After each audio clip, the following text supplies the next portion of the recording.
Hi everyone, Embern here again. Wanted to share with you guys something that's in bloom right now.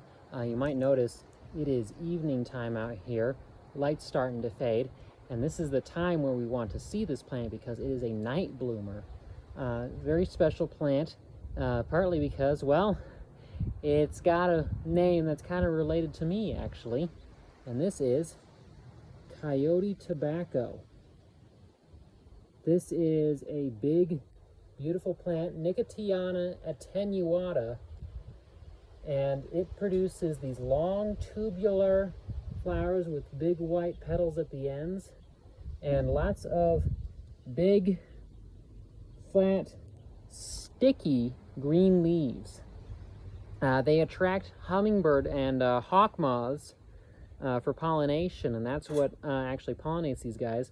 The hawk moths actually lay their eggs on these plants too, and the caterpillars feed on them. So it's kind of a mutualistic relationship. And if there's too many hawk moths around and too many caterpillars on the plant, it actually switches to daytime blooming so that it doesn't bring in more caterpillars. Very interesting plant. Now you might have heard Nicotiana, Coyote Tobacco. Yes, Native Americans would sometimes take this plant and smoke it, but I don't recommend doing that nowadays. It is not like your standard nicotine tobacco, and you got to be a little more careful with it if you're doing something like that. Instead, it's a lot better to simply grow as a beautiful ornamental plant, because it is quite beautiful. There's some other Nicotiana species that are also grown for ornamentals, but